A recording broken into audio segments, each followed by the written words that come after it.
Hey everyone, thanks for checking out this week's video. This week I'm going to show you what the 5 worst countries for human trafficking are. And let me tell you, there was a lot of research that went into this week's episode. I started by reviewing the 187 countries that the Trafficking in Persons report placed on its tier system for 2020. The way the tier system works is the countries that are addressing human trafficking through prevention, protection, and prosecution are considered tier 1, which is good. Those who are doing less but still addressing to some degree are tier 2. And the worst countries are tier 3, which is bad. There were also 3 countries that were considered special cases and received no tier classification in 2020, but more on those in just a minute. According to the 2020 Trafficking in Persons report, there were 19 countries that were considered tier 3. So I read the narratives for each one of these countries and then rated them on my own system of prosecution, protection, and prevention, and developed a list to determine which of these countries was the worst. If you want more info on how I developed the list and a chance to look at my notes and my copy of the narratives, you can see all of this at my Patreon site by using the link in the description section of this video. But for now, let's take a look at the top 5 worst countries for human trafficking. Coming in at number 5 is a tie between Venezuela and Syria.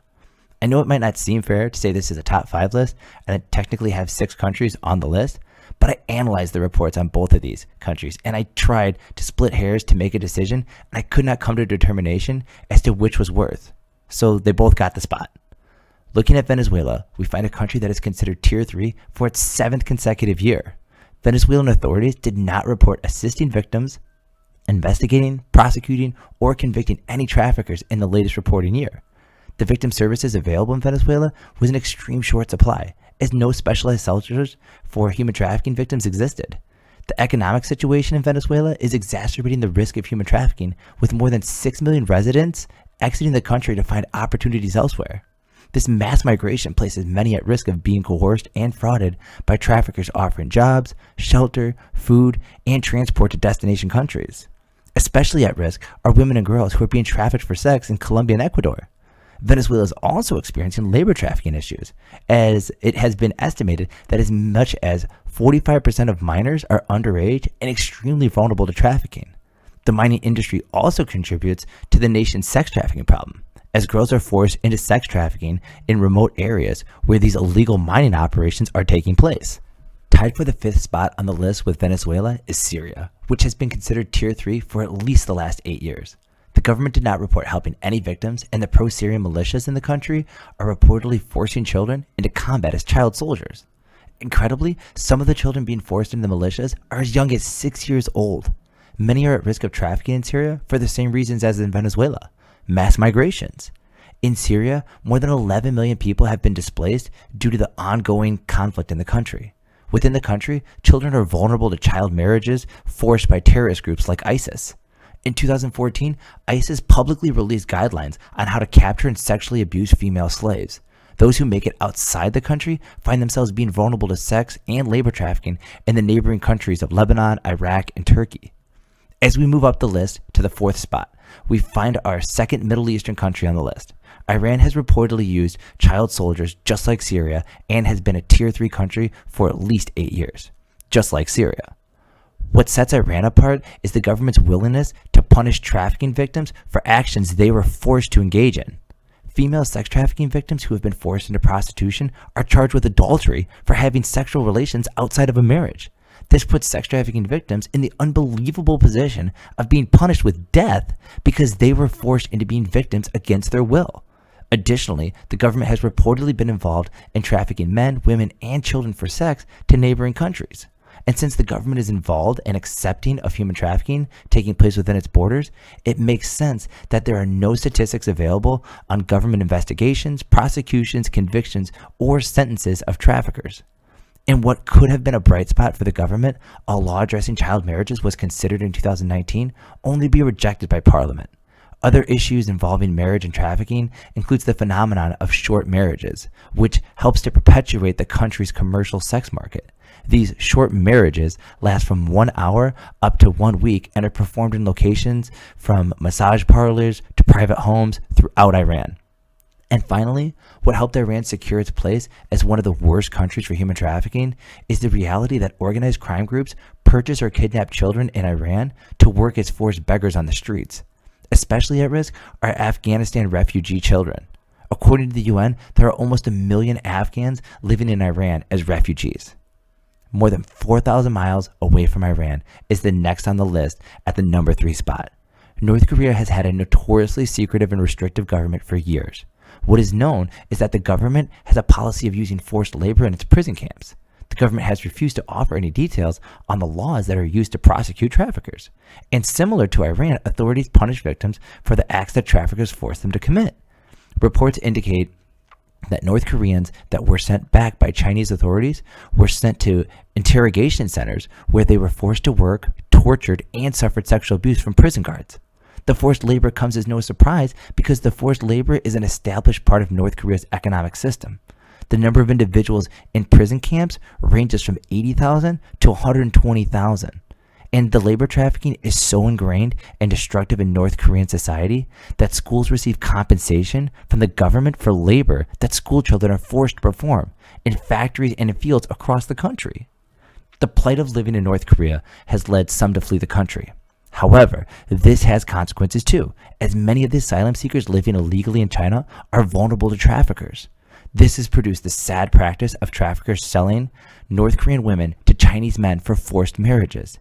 And because these victims lack identification, they are highly exploitable within the situation, especially if they have children as a result who are also undocumented and at risk. Moving back to the Middle East for the runner-up spot of the worst country in the world for human trafficking, we find Afghanistan. This has been a Tier 2 country for 4 of the past 8 years and found itself listed as Tier 3 for the first time in 2020. So how can it be that this country is the second worst country in the world when in the recent past it was not even categorized as a bad country for human trafficking?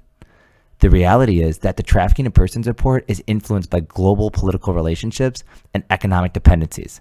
I will not go into deep detail here, but the State Department devised the Tier 2 watch list years ago to allow countries that the U.S. wants to maintain positive relationships with to still receive funding despite what atrocities might take place within its borders. And since the tier system restricts funding to Tier 3 countries, the watch list allows a loophole to exist. Afghanistan benefited from this as a country liberated by and simultaneously occupied by the U.S. Funding was important, so Afghanistan has found itself on the Tier 2 watch list 3 times in the last 8 years. While some traffickers have been prosecuted in Afghanistan, there is still widespread acknowledgement that many police officers are recruiting boys for bachabazi. If you are not familiar with bachabazi, it is a practice where men buy and keep adolescent boys, known as dancing boys, for entertainment and sex. Bachabazi literally translates to boy play. The boys are trained to dance seductively for their captors and others at male-only parties and often sexually abused. Boys are also at risk in Afghanistan because they are reportedly being forced into combat as child soldiers as well. The Ministry of Defense in Afghanistan denies the allegations despite repeated reports to the contrary. Additionally, it is hard to trust anyone from the government when numerous victims have reported authorities forcing them to have sex in exchange for pursuing their cases. If victims refuse this offer, they could be raped and sent to detention centers, all because they attempted to report what their trafficker did. And while the government has passed legislation that criminalizes sex and labor trafficking, including bachabazi, these acts continue with impunity. The judiciary is underfunded and undertrained to identify and handle these types of cases, according to the 2020 Trafficking in Persons report. So it comes as no surprise that the government did not report any investigations, prosecutions, or convictions for any officials being complicit in trafficking. This is appalling, being that observers have seen law enforcement, prosecutors, and judges accept bribes in bachabazi cases. As a final blow to children in Afghanistan, the government does little to help and relies on nonprofits to provide most of the victim care. When the government does intervene, they will place known trafficking victims in orphanages. Some of these orphanages have subjected the children back into trafficking. So while the government makes minor moves like increasing the number of social workers to assist child victims, it is meaningless when the system is so corrupt that many victims are advised to not seek law enforcement help after being trafficked. And now, we finally arrive at the number 1 spot for the worst country in the world for human trafficking. Keep in mind the countries on this list beat out horrible trafficking countries like Somalia, Yemen, and Papua New Guinea. Every country on this list has been an example of what a country should not be to keep victims safe. But here at the number one spot is the worst, and it is Libya that boasts the distinction as the worst country in the world for human trafficking. Libya is one of the 3 special cases in the 2020 Trafficking in Persons report. Libya has been on this list for 5 years straight. The country remains on the list because the country is still experiencing conflict and government control is segmented so severely that judicial control is limited. The multiple armed groups that exist in Libya have exploited migrants into sex and labor trafficking, and there have been reports of government officials being involved as well. Libya gets low marks also for its weak definition of human trafficking. Inconsistent with international understanding of the crime, Libya defines trafficking as taking place between 2 countries, and there is no law that criminalizes sex trafficking of adult males. Because the judicial system has been essentially offline since 2014, most human trafficking cases operate with impunity. As international observers report, complicity and involvement from government officials. At the detention centers around the country that are operated by militia groups, it has been reported that the female migrants are being raped and sold into sexual slavery. And trafficking victims that appeared to be migrants and refugees were detained in these detention centers as well.